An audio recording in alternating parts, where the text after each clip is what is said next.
තෙරුවන් සරණයි. අද ඔයාලා හැමෝත් එක්කම කතා කරන්න මම බලාපොරොත්තු වෙන්නේ ඔයාලා දකින්න ඇති අද මම කතා කරන්න බලාපොරොත්තු වෙන දේ. අද අපේ සමාජයේ දිහා බැලුවම බොහෝ වෙලාවට දකින්න හම්බෙනවා සංසන්දනය කිරීමක්.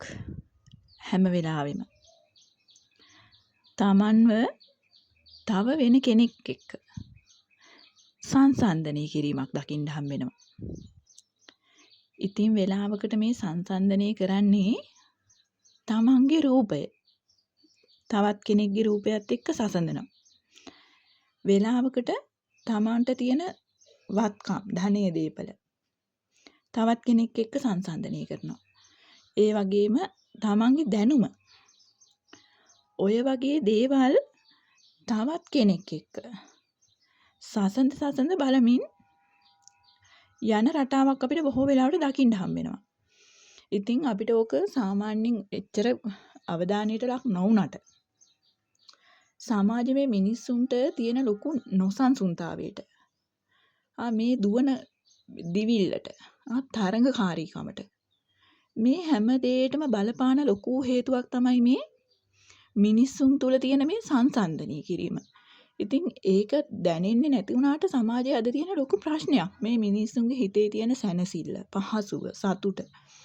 ඔය වගේ ගොඩාක් දේවල් නැති කරන හේතුවක් මේ. ඉතින් ඒක නිසා මට හිතුණා අද ධර්ම කාරණාවක් නෙවෙයි සමාජයේ මේ දකින්න තියෙන මේ දේ ගැන පොඩ්ඩක් ඔයාලට කියලා දෙන්න ඒක. වෙනස් විදියකට හිතන්න මේ දේවල් ගැන. එතකොට අපි බැලුවොත් එහෙම අපි පුද්ගලයන්ව සංසන්දනය කරනවා. අපි ගමුකෝ අපේ රූපය තවත් කෙනෙක්ගේ රූපයත් එක්ක සංසන්දනය කරනවා. බොහෝ වෙලාවට ඉතින් අපි සංසන්දනය කරන්නේ අපිට වැඩි රූපයෙන් වැඩි දෙයක් ගැනනේ. අපිට වැඩි දෙයක් හොඳ දෙයක් තියෙනවනේ ඒකත් එක්ක සංසන්දනය කරලා අපේ අඩුව දිහා තමයි බලන්නේ. දැන් අපේ රූපයට වඩා වැඩි කෙනෙක් ඉන්නව නම් එයාගේ රූපෙත් එක්ක අපේ රූපේ මදි බව, අපේ රූපේ අඩු බව හිතමින් තමයි කල්පනා කරන්නේ. ඒ වගේමයි අනිත් කෙනාගේ වත්කමුත් එක්ක අපේ වත්කම්, ධනය, ගෙවල් දොරවල්.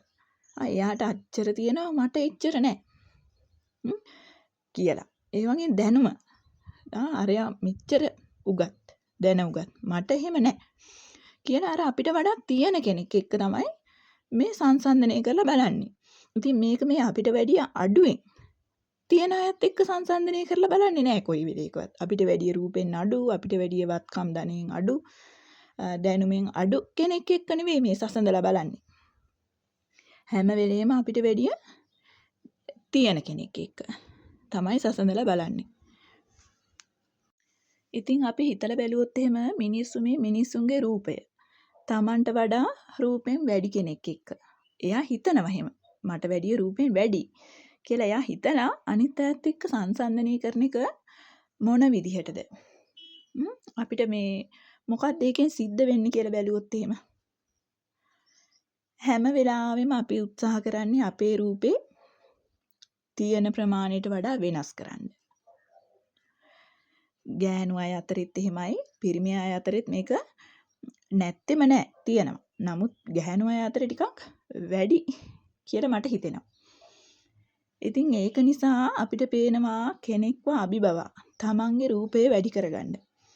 කොච්චරනම් තරංගයක්ද අද තියෙන්නේ. කොණ්ඩේ කර්ල් හෙයා තියෙනවා නම් එයා කොණ්ඩේ ස්ට්‍රේට් කරන්න හදනවා.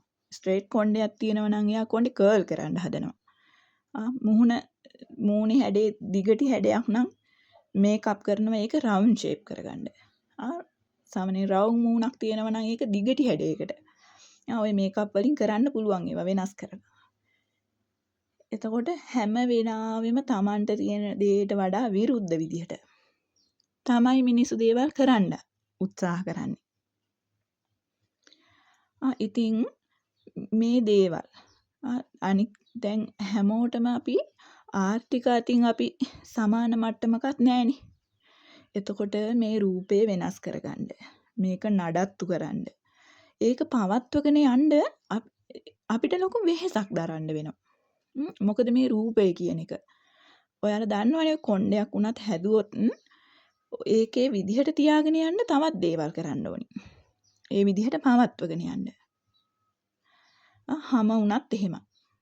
ඒ කරන එක පවත්වගෙන යන්න තව මහන්සියක් ගන්න ඕනි. තව වියදම් කරන්න ඕනි. ඉතින් ඒක නිසා ඔක තියෙන කෙනාට එච්චර ලොකු ප්‍රශ්නයක් නොවුනට අපි හැමෝගෙම ආර්ථිකය එක වගේ නැති නිසා ආර්ථික අතින් ටිකක් අඩු අයගේ මේක කරන්න ගියාම ඇත්තටම වෙලාවකට අපේ ආදායමට වඩා මේ දේවල් සඳහා යොදවන්න වෙනවා වැඩි වියදමක්. ඒක අපේ මුළු පවුලටම බලපාන වෙලාවල් තියෙනවා. මොකද මේ සඳහා යන වියදම් වැඩි. දරන්න බැරි තරම් වියදම් කරන්න වෙනවා. ඉතින් ඇත්තටම මේ රූපේ කියන එක අපි හිතන විදිහට ඉතින් ඔච්චර මහන්සි වෙන්න වෙලා තියෙන ඒ නිසානේ මේක අපිට ඕනි විදිහට පවත්වන්න හැටියක් නැහැ. මේවා විනාශ වෙන ස්වභාවයෙන්මයි තියෙන්නේ. වෙනස් වෙන දේවල් තමයි අපි මේ වෙනස් කරගන්නේ නැතුව තියාගන්න දරන උත්සාහයක් මේ තියෙන්නේ. අපි ස්වභාවයෙන්ම වයසට යනවා. හැම රැලි වැටෙනවා. හැමේ අර ඉස්සර තිබ්බ ප්‍රභාෂරකම කාන්තිමත්කම ටික ටික නැති වෙලා යනවා අපි වයසට යනකොට. ඉතින් ඕක යම් ප්‍රමාණිකින් වෙනස් කරගන්න හැකියාව තියෙනවා අපි කරන සාත්තු වලින්. නමුත් මේකේ තියෙන ඇත්තම తත්වය තමයි මේක කවදා හරි දවසක විනාශ වෙනවාම තමයි. ඉතින් ඒ විනාශ වෙන දෙයක් තමයි මේ පරිස්සම් කරගන්න අපි මෙච්චර දඟලන්නේ. මහන්සි වෙන්නේ. වියදම් කරන්නේ. කොණ්ඩේ බලන්නකෝ අපේ නේද සාමාන්‍යයෙන් අවුරුදු 45ක් විතර වෙනකොට මිනිස්සුන්ගේ හිසකෙස් පැසෙන්න පටන් ගන්නවා. සුදු පාට වෙන්න පටන් ගන්නවා. ඒක ස්වභාවයෙන්ම එහෙම තමයි. ඉතින් මේ කොණ්ඩේ වැරද්දක් කියනවා නෙවෙයි ඉතින්.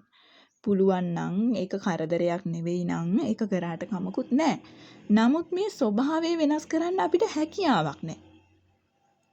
මේ දේවල් දිහා අපි බලන විදිහ චුට්ටක් වෙනස් විදියට හිතුවොත් මේ වයසට යන එක මේ කෙස් පැහෙන එක ඇත්තටම අපිට ලැජ්ජාවක් නෙමෙයි මේක තමයි ස්වභාවය. ඒක අපි පිළිගත්තොත් අපිට එච්චර නෑ නේද ප්‍රශ්නයක් එතකොට.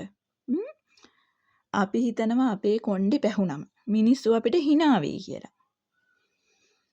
සුදු කොණ්ඩේ තියෙද්දි මිනිස්සු අපේ දිහා නුහුරට බලයි අපිට hina වෙයි කියලා අපි හිතනවා.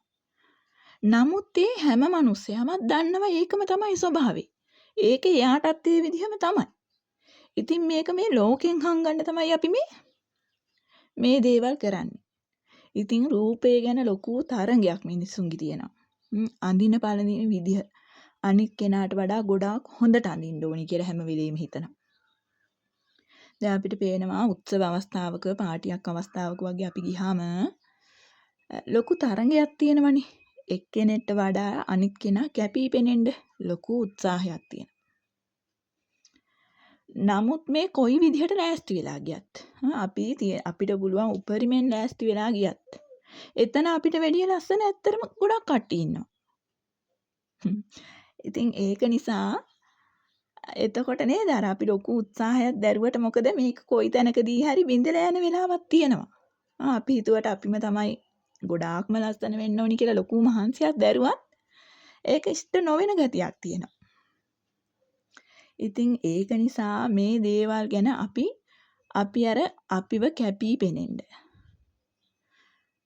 දරන උත්සාහය අතෑරුණොත් එහෙම ටිකක් මේ දේවල් මේ පවතින ස්වභාවයෙන් පිළිගන්න පුරුදු වුණා නම් අපිට ඔච්චර ලොකු වෙහෙසක් නැහැ. මහන්සියක් නැහැ. සැහැල්ලුවෙන් ජීවත් වෙන්න පුළුවන්. ඉතින් ඔය අපි වෙලාවකට කණ්ණාඩි ඉස්සරහට ගිය වෙලාවකට ගෑනු කට්ටිය වගේ වෙලාවකට ඉතින් විශේෂයෙන්ම කණ්ණාඩි ඉස්සරහට ගියාම බොහෝ වෙලාවට හොයන්නේ තමන්ගේ අඩුපාඩු. මූණේ තියෙන කැත මොනවද? තමන්ගේ කොණ්ඩේ තියෙන අඩුපාඩු. ඔය දේවල් තමයි වැඩිපුර බලන්නේ. ඉතින් කොයි වෙලේකවත් මේ තමන්ට හම්බෙලා තියෙන රූපය ගැන සෑහීමකටපත් වෙන්නේ නැහැ. දැන් වෙලාවකට ඇත්තටම දැන් අපි වෙන කෙනෙක්ට නොකියන දේවල් තමයි අපි අපේ රූපය ගැන කියන්නේ. කැතයි කියලා අපි. අප්පෝ මගේ කොණ්ඩේ නම් මේ හරිම කැතයි කියලා. හැම ගන්න දෙයක් නැහැ. කළුම කළුයි කියලා තමයි අපි කියන්නේ. කියන්නේ මේ හරි අඩුවෙන් තමයි කතා කරන්නේ. ඒ ගැන අගේ කිරීමක් නැහැ ඒ දේවල් ගැන. ඉතින් ඒක ඇත්තටම හොඳ නැති දෙයක්. අපි අපිවම අව탁සීරු කරගන්න එක. අපි අපිටම බැනගන්න එක. හොඳ මදි කියලා කියන එක. ඇයි අපිට බැරි අපිට අපේ ස්වභාවය පිළිගන්න? ඔයාලට පේනවද මේ සබාදහමේ නිර්මාණය කරපු දේවල් වල ගස් වැල් වල මල් වල සත්තුන්ගේ ඒ හැම ගහක්ම ඒ හැම මලක්ම එක විදිහ නෑනේ. ඒවා විවිධයි. විවිධ සත්තුත් එහෙමයි. එක එක සත්තුන්ගේ ස්වභාවය විවිධයි. ඉතින් මේ සබාදහමට කොතනවත් වැරදිලා තියෙනවද? ඒ සත්තුන්ව වැරදිලාද ඔය නිර්මාණය වෙලා තියෙන්නේ? ඒ වෙනස්කමම නේද ඒ සත්තුන්ගේ ගස්වල තියෙන වටිනාකම. දැන් බලන්න අපි සමහර කෙනෙක් රෝස මලට කැමති වුණාට තව කෙනෙක් රෝස මල් වලට කැමති නෑ. එයා කැමති අරලිය මල් වලට. මල් දෙකේ ස්වභාවයන් දෙක ස්වභාව දෙකක්. දෙවිධයක්. නමුත් ඒ මල් දෙකේ තියෙන ලස්සන දෙකක් නේද? ඒකේ විවිධත්වය නේද ලස්සන තියෙන්නේ. ඉතින් ඒ වගේ ගස්වැල් වලත් එහෙමයි. එයාලගේ වටිනාකම්, එයාගේ තියෙන ඖෂධීය ගුණය, හැඩය ඕවා එකිනෙකට වෙනස්නේ. ඉතින් එතන වැරදීමක් තියනවද මොකක්වත්? සත්තු ගත්තොත් එහෙම සමනලයෝ වගේ සත්තු ඉන්නවා, ගෙම්බෝ වගේ සත්තු ඉන්නවා. එතකොට මේ අපි නේද ඒව ලස්සනයි, ඒක කැතයි කියලා කියන්නේ අපි මිසක සබාදහමට එහෙම එකක් තියනවද? ඒ හැම දෙයකටම එක සමාන වටිනාකමක් මේ සබාදහමින් තියෙනවනේ. අපි තමයි ඒක ලේබල් කරන්නේ. ඒක කැතයි, ඒක නරකයි කියලා. ඉතින් ඒ විදිහම තමයි ඔයාලත්. ඔයාලම තමයි වෙන් කරගෙන ඉන්නේ. අරයා හොඳයි, මම හොඳ නැහැ කියලා. ඉතින් හොඳට මතක තියාගන්න ඕනි කාරණාව තමයි ඔයාලගොය හිසේ තියෙන කෙස් ගස් ගාන පවා මේ විශ්වය අඳුරනවා. ඒක මොන විදිහද වෙන්න ඕනි? ඔයාට ගැළපෙනම ක්‍රමේ මොකක්ද? කියලා විශ්වය දන්නවා. ඔයාට සුදුසුම විදිහට තමයි ඔයාගේ ওই ශරීරයේ හැම දෙයක්ම හැදිලා තියෙන්නේ. ඉතින් ඕ වගේ වෙනස් කරන්න දෙයක් ඇත්තේ නැහැ. ඕක ඔය විදිහටම පිළිගන්න. ඔය කිසිම කෙනෙක් කැත නැහැ. ඒ දේවල් හොඳින් පවත්වගෙන යන්න, පිරිසිදු කරගන්න. ඒ හැර ඒක ගැන ලොකු ඔයාලගේ දිහා බලලා ලස්සනයි කියලා හිතුවොත් ඔයාලට ඒව ලස්සනට පේනවා ඇත්තටම. ඔයාලා හැම වෙලේම බලන්නේ ඒක අඩුපාඩුව සහිතවනේ බලන්නේ. ඉතින් බලන්නකො කොණ්ඩේ නැත්තරම නැති මිනිස්සු ඉන්නවනේ. රූපේ විරූපී මිනිස්සු ඉන්නවා. ඇයි ඔයාලා එයාලත් එක්ක ඔයාලව සංසන්දනය කරන්නේ නැත්තේ? අතපය නැති මිනිස්සු ඉන්නවා. එහෙව් බලනකොට ඔයාලට කොච්චර දේවල් තියෙනවද? ඔයාලා දැකලා තියෙනව නේද? මේ අර මුල්ම වරට කන්න හෙන්නේ නැති අයට එහෙම කන්න හෙන්න සැලසුවම ඔයාලා බලන්න පුළුවන් නම් YouTube එකේ ගහලා බලන්න. මේ ඇස් පේන්නේ නැතුව හිටිය අයට මුල්ම වරට මේ ඇස් දෙක පේනකොට එයාලා මොන විදිහටද ප්‍රතිචාර දක්වන්නේ කියලා. ඇත්තටම ඇස් වලට කඳුළු එනවා. මොකද මේ අපිට ලැබිලා තියෙන දේවල් ගැන අපි කවදාවත් තේරුම් අරගෙන නැහැ. ඒ වගේ තියෙන වටිනාකම. ඉතින් ඒ කියන්නේ අනිවාර්යෙන් ඒ වගේ වීඩියෝ එකක් බලන්න ওই පුංචි දරුවන්ට එහෙම කන්න හෙන්නේ එහෙම නැතුන් ඉඳලා පළවෙනි වරට කන්න හෙනකොට. එයාලට ඒක දැනෙන හැටි. ඒක නිසා කකුල් අත්පය නැති මිනිස්සු ගොඩාක් ඉන්න අතරේ තමයි ඔයාලා ඔය වෙන මේ පුංචි දෙයක් අල්ලගෙන හිතින් ගොඩාක් ලොකුවට කල්පනා කරන්නේ. හිතන්නේ. තමන්ට ලැබුණු දේ උපරිමයෙන් පිළිගන්න. ඒක ලොකු මහන්සියක් වෙහෙසක් දරන්න ඕනේ නැහැ. හැමෝම ලස්සනයි. ඒක හොඳට හිතට ගන්න. කැත කියලා එහෙම මොකක්වත්ම නැහැ. තමන් කැතයි වගේ හිතෙනවා නම් ඒකත් සබහාදහමට ඕනි දෙයක්ම තමයි. ඒ කැතෙත් වටිනාකමක් තියෙනවා. අපිට පේනවනේ ඒක සබහාදහම දිහා බැලුවාම නේද? සත්තුන්ගේම කොච්චරනම් ලොකු විවිධත්වයක් තියෙනවද? නමුත් විශ්වයට කිසිම සතෙක් නොවටිනවද? නෑනේ. ඒ හැම සතෙක්ම එක විදිහටම මේ විශ්වයට වටිනවා. ඒ වගේ තමයි අපි හැමෝම. ඉතින් ඒක නිසා තමන්ට ලැබිලා තියෙන රූපය ගැන හැම වෙලේම මේක අගය කරන්න තමන්ට ලැබිලා තියෙන දේ. ස්තුතිවන්ත වෙන්න. හැම වෙලේම තමන්ට ලැබිලා තියෙන ওই ශරීරය ගැන. ඉතින් ඔය අපි බල හූල්ලන ඔය කිසිම කෙනෙක් නෙවෙයි තමන්ව මෙච්චර කල් මේ පවත්වගෙන ඇවිත් තියෙන්නේ. තමන්ගේ ඔය අතපය ටික. තමන් ඔය බනින කැතයි කියන රූපේ තමයි තමන් එක්ක හැමදාම හිටියේ. ඔය අතපය ටික තමයි හැමදාම තමන්ගේ මේ ජීවිතය ගෙනියන්න උදව් කරන්නේ. ඒක නිසා ඒ අයට මොන විදිහේ රූපයක් තිබ්බත් තමන්ට උපකාර වෙන්නේ තමන්ගේ මේ ජීවිතය ගෙනියන්න තමන්ගේ රූපය. තමන්ට ලැබුණු මේ ශරීරය. ඒක නිසා මේ ලැබුණු දෙයට ස්තුතිවන්ත වෙන්න. නැත්තම් ඊළඟ ආත්මවලදී අපිට ඔය දැන් ලැබිලා තියෙන ටිකවත් නැති වෙනවා මේවට. කෙලෙහි ගුණයක් නැති වුනහම. ඉතින් ඒක නිසා ඒක අනිත් දේ තමයි මිනිස්සු බොහෝ වෙලාවට කල්පනා කරන බොහෝ වෙලාවට හිතන දෙයක් තමයි තමන්ගේ වත්කම්. තමන්ට තියෙන ගෙවල් දොරවල් යාන වාහන වගේ දේවල් අනිත් අයත් එක්ක සංසන්දනය කරනවා. ඉතින් අනිත් කෙනාගේ ගෙදරට වැඩිය තමන් ඉන්න ගේ හොඳ මදි වගේ දැනෙනවා වෙලාවකට. ඉතින් එහෙම ඒ වගේ නම් අත්දැකීමුත් බොහෝම තියෙනවා ඉතින් කියන්න. වෙලාවකට දැන් අපි ගෙවල් හදනකොට මිනිස්සු 10 දෙනෙක් ආවොත් එහෙම. ඒ 10 දෙනා 10 දෙයක් කියනවා. ඒක හොඳ නෑ, මේක හොඳ නෑ. ඕක මේ විදිහ වෙන්න ඕනි, මේ විදිහ වෙන්න ඕනි කියලා 10 දෙනෙක් ආවොත් දේවල් 10ක් කියන්නේ. එක්කෙනෙක් කියනකොට අපි අඩුපාඩුව හදාගත්තම තව එක්කෙනෙක් ඇවිල්ලා තව අඩුපාඩුවක් කියනවා. එතකොට අපි ඒකත් හදාගත්තම තවත් කෙනෙක් දැක්කම කියනවා ඒක හොඳ නෑ වෙන විදිහක් කියලා. ඉතින් ඕක කවදාවත් අනිත් අයට ඕනි විදිහට හදලා ඉවර කරන්න බෑ. මොකද කොච්චර හොඳට හැදුවත් කෙනෙක්ට තවත් අඩුවක් පේනවාමයි. ඒක නිසා තමන්ට ගෙවල් දොරවල් ලොකුවට නෑ කියලා. යාන වාහන අනිත් අය වගේ මට නෑ කියලා දුක් වෙන්න ඕනේ නෑ. තමන්ට තියෙන දේ තියෙනවනේ. නේද? ඉතින් දවසක් ඔය මං ඉතින් ඔය ඉන්නකොට දැක්කේ ටවුන් එකේ වැස්ස වෙලාවක. ඒත් මම මගේ ගේ හදන්න. ඉතින් ඉස්සර ඔය මං මේ දැනුවත් වෙන්න කලින්. ඉතින් මේ ගෙවල් වල අඩුපාඩු බොහෝමයක් කියලා මම මේ මගේ ගේ හදන්න බඩුව ගන්න ගිහිල්ලා මම ඉන්නවා වාහනයට වෙලා ඉඳගෙන මේ බඩු ටික අරගෙන එනකම්. අයිනකට වෙලා නවත්තගෙන.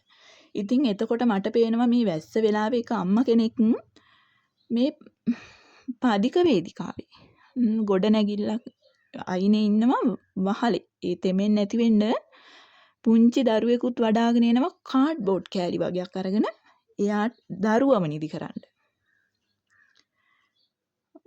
අර එක වැහි හුලං හොඳටම තියෙන කාලික අර කාඩ්බෝඩ් එක අර බිත්තියක් අයිනට දාගෙන තමයි අර දරුවව නිදි කරගත්තේ. ඉතින් මට මහා ලැජ්ජාවක් හිතුණා මම මේ දේවල් හදාගන්න. මම මේ මගේ සුව පහසුව වෙනුවෙන් දේවල් ගන්න තමයි මම ගිහින් හිටියේ. අර විදිහට ජීවත් වෙන මිනිස්සුත් ඉන්න අතරේ මට ඇත්තටම ඊට වැඩිය දෙයක් තියෙනවනේ කියලා මහා ලැජ්ජාවක් මට මං ගැනම හිතුණා. ඉතින් ඒ මට දැනුම් තේරුම් නැති කාලේ. ඉතින් ඒ විදිහම තමයි ඔයාලටත්. ඔය කොච්චර වුණත් අපිට වහලයක් හරි තියෙනවනේ. අපිට තෙමෙන්නේ නැතුව ඉන්න වහලයක් හරි තියෙනවා. ඉතින් පුංචි ගෙවල් දොරවල් තියෙන කට්ටිය හිතනවා මට තියෙන ගේ පුංචිම පුංචි. ලොකු ගෙයක් නෑනේ මට කියලා හිතනවා. ඉතින් මට නම් හිතන විදිහට මේ පුංචිම ගේ තමයි ලස්සනටම තියාගන්න පුළුවන් තැන. මොකද අපිට හරිය අඩු මහන්සියකින් අඩු කාලයකින් පිළිවෙලටම තියාගන්න පුළුවන් මේක. ඉතින් මේ බිත්ති 4කුත් ඇති ලස්සන කරලා පිළිවෙල කරලා ලස්සනට තියාගන්න සුද්ධ කරලා පිරිසිදුකම තමයි වැදගත්ම. ඉතින් ඒ කෙනාට තියෙන දේවල් ගැන සංසන්දනය කරලා ඒ දේවල් ගැන දුක් වෙන එක නෙවෙයි කරන්න ඕනන්නේ. තමන්ට තියෙන දේ තමන්ට තියෙන දේ ගැන සතුටු වෙන්න. තමන්ට මොනවාම හරි දෙයක් තියෙනවනේ. අපිට එදිනෙදා කන්න බොන්න ජීවත් වෙන්න මොනවාම හරි දෙයක් තියෙනවා. වැටිලා ඉන්න වහලයක් තියෙනවා. තෙමෙන්නේ නැතුව අවුවෙන් වැස්සෙන් බේරෙන්න. අපිට කියන ආදරය කරන්න අපේ කියලා කවුරු හරි එක්කෙනෙක් හරි ඉන්නවනේ. සමහරු ඉන්නවා මේ ලෝකේ කිසිම කෙනෙක් නැති. ඒක නිසා අපිට මොනවත් නැත්තේ නෑ. අපිට හැමදේම තියෙනවා. අපි අඩුපාඩු හොයනවා හැම වෙලේම. ඒකයි මේ මිනිස්සුන්ට මෙච්චර ප්‍රශ්න වැඩි. ඉතින් ඔය සංසන්දනය කරලා අරයාගේ රූපෙත් එක්ක සංසන්දනය කරලා අරයට තියෙන වත් පොහොසත්කම් එතකොට දැනුම එක්ක සංසන්දනය කරලා ඔයාලා කවුරු වගේ වෙන්නද හදන්නේ? කවුරු වගේද ඔයාට වෙන්න ඕනේ? කවුරු වගේ වෙන්නද ඔය දඟලන්නේ? ඔයාට අවස්ථාවක් හම්බුනොත් එහෙම අපි හිතමුකෝ ඔයාට අවස්ථාවක් හම්බෙනවා මේ ඔයා මහන්සි වෙන්නේ අපි කවුරු හරි කෙනෙක් වගේ වෙන්න, අරයා වගේ ධනවත් වෙන්න, එයා වගේ පොහොසත් වෙන්න, අරයා වගේ ලස්සන වෙන්න කියලා අපි ওই කෙනෙක් හරි හිතලා හිතමුකෝ අපි මේ ඒ වගේ වෙන්න කෙනෙක් ඉන්නවා කියලා. එහෙනම් ඔන්න ඔයාට අවස්ථාවක් හම්බෙනවා කියලා හිතමු ඒ කෙනා බවට පත් වෙන්න. එහෙම වුණොත් කොහොමද? එතකොට ඔයා නෑ අර කෙනා තමයි ඉන්නේ. එතකොට ඔයා කැමති වෙනවද ඒ කෙනා බවට පත් වෙන්න? පොඩ්ඩක් හිතලා බලමු හිමීට. ඔයා කැමතිද ඔයාව අතුරුදහන් වෙලා ඔයා එයා බවට පත් වෙන්න? ඔයා කැමතිද? බොහෝ දෙනෙක් කැමති නෑ නේද? එයාට කොච්චර රූපයක් තිබ්බත් එයා වත් පොහොසත්කම් වලින් කොච්චර වැඩි වුණත් අපි කැමති නෑ නේද එයා වෙන්න? එහෙමත් කෙනෙක් කැමති වෙයි. නමුත් අපි බොහෝ දෙනෙක් කැමති නෑනේ අපිව නැති කරගෙන එයා බවට පත් වෙන්න. නේද? එහෙනම් කවුද මෙතන වටින්නෙම? එයාද? නෑ නේද? අපි නේද වටින්නේ? මම නේද වටින්නේ? ඒක තමයි. ඒ නිසා මේ අපිට ලැබෙන්න තියෙන හොඳම දේ තමයි මේ ලැබිලා තියෙන්නේ. ඒක හින්දා තමන් විදිහටම ජීවත් වෙන්න. කිසි සැසඳිල්ලක් ඕනේ නැහැ. ඔයා ගොඩාක් වටිනවා. කවදාවත් තමන්ව නැති කරගෙන තව කෙනෙක් වෙන්න උත්සාහ දරන්න එපා. කැපී පේන්න දරන මහන්සිය අත්හරින්න. කැපී පෙනිලා ඇත්තටම වැඩක් නැහැ. ඔය කොච්චර මොන දේවල් ගොඩ ගහගෙන කොච්චර කැපී පෙනෙන්න හිටියත් ඔය කිසි කෙනෙක් කවදාවත් පවතින්නේ නැහනේ. ඒ හැමදේම නැති වෙනවා. ඒක නිසා ඔය ලැබිච්ච ජීවිතේ සතුට නැති කරගන්න එපා. අනිත් අයත් එක්ක සංසන්දනයට ගිහිල්ලා. අනුන් වෙන්න ගිහිල්ලා. ඒකෙන් හිතට ලොකු සැහැල්ලුවකුත් දැනෙනවා. ලොකු සතුටකුත් තියෙනවා. මං විදිහටම ජීවත් වෙනවා. තරංගේ අත්හැරියම්. ඉතින් අද මිනිස්සු ඔය සල්ලි හොය ඔය ගොඩාක් දුක් විඳින්නේ ඇත්තටම මේ තරඟයකට යන නිසානේ. නේද? අනිත් අයට වඩා තමන් උසස් වෙන්න දඟලන නිසා. තමන්ට හැකියාවකුත් නැතුව මේ දේවල් කරන්න අපි මේ බැරි දේවල් කරන්න යන නිසා තමයි අපිට වෙහෙස. අපිට පුළුවන් තරමින් අපි දේවල් පාවිච්චි කරමින් ජීවත් වුණා නම් අපිට ඔච්චර මහන්සි වෙන්න දෙයක් නැහැනේ. මොකද අපි අපිට ලැබෙන දේ සතුටෙන් බාර අරගෙන අපිට පුළුවන් විදිහට අපි ජීවත් වෙනවා. ඔය දිවිල්ලක් නැහැ එහෙනම්. ඔච්චර දඟලන්න ඕනේ නැහැ. මේ ඇත්තටම මේ මිනිස්සයා කියන එක්කිනා හරි සරල ජීවිතයක් තියෙන්නේ. ඔය බැරෑරුම් කරගෙන ලොකුවට හිත කරන වැඩවල කිසි තේරුමක් නැහැ. වෙන්නේ තමන්ගේ ජීවිතයේ සැනසීම. සතුට නැති වෙන එක විතරමයි වෙන්නේ. ඒකින්ද හොඳට මතක් කරගන්න, හොඳට හිතට ගන්න. දේවල් කවුරුත් වගේ වෙන්න ඕනේ නැහැ තමන් තමන්ම වෙන්න. තමන්ට ලැබිලා තියෙන හැම දෙයක්ම තමන් හැටියට පිළිගන්න. මේ මම. එයා. ඒක එයාට ලැබෙන්න පුළුවන් විදිහට එහෙම තමයි එක එක්කිනාට ලැබිලා තියෙන විදිය. මේක තමයි මට තීරණය වෙලා තියෙන විදිහ. කියලා හිතලා බොහොම සතුටින්. එතකොට මේ දේවල් ලැබෙන්නත් පටන් ගන්නවා ඇත්තටම. ඔයා හිතන විදිහට ඔය ලැබිලා තියෙන දේවල් වලට කෘතගුණ සලකලා ස්තුතිවන්ත වෙලා ඉන්න ගියාම ඔයාට ඔయిత වැඩිය හැම අතින්ම හරියනවා. මොකද Taman තෘප්තිමත්නේ. Tamanට තියෙන දේවල් ගැන. එතකොට වැඩි වැඩියෙන් දේවල් හම්බෙනවා. අපි හැම වෙලාවෙම අපිට නැති දෙයක් ගැනම හිතනකොට අපි හිතන අපේ අවධානය වැඩිපුර යන්නේ අපිට තියෙන ප්‍රශ්නයක් ගැන නම්. ඒ ප්‍රශ්නේ තව වැඩි වෙන එක තමයි වෙන්නේ. අපි ඒ අවධානය වැඩි වෙන්න ඒ දේවල් ගැන හිතන ප්‍රමාණය වැඩි වෙන්න ඒ ප්‍රශ්නෙමයි වැඩි වෙන්නේ. ඉතින් ඒකින්ද හැම වෙලේම ඔය ප්‍රශ්න වලට තමන්ගේ තියෙන දුර්වලකම් වලට වැඩි අවධානයක් දෙන්න යන්න එපා. කාත් එක්කවත් සංසන්දනය කිරීමකට කරන්න යන්න ඕනේ නැහැ. තමන් විදිහට ජීවත් වෙන්නයි තියෙන්නේ. ඉතින් අද මට ඔයාලට ওই දේවල් තමයි කියන්න තියෙන්නේ. ඉතින් අද ධර්ම කාරණයක් කියලා දුන්නේ නෑ. මොකද මේ මිනිස්සුන්ට ඇත්තටම මේ හිතන විදිය වෙනස් කරන්න. මේ ධර්මයේ තේරුම් ගන්නත් මිනිස්සු හිතන විදිය වෙනස් කරලා. නිවන් නොදැක්කත් හිත සැනසීමෙන් ඉන්න මිනිස්සු ටිකක්. හිටියානම් ඒකත් ලොකු දෙයක් නේ. ඉතින් ඒක තමයි අද මගේ මේ කතා කරන්න පටන් ගත්ත එකේ අරමුණ. ඉතින් අද මේ විදිහම වීඩියෝස් ටිකක් තමයි ඉස්සරහටත් ඔයාලත් එක්ක කතා කරන්න බලාපොරොත්තු වෙන්නේ. ඉතින් අද මේකට සම්බන්ධ වුණු සියලු දෙනාටම තෙරුවන් සරණයි කියලා අද මම කතාව නතර කරනවා. බොහොම ස්තුතියි.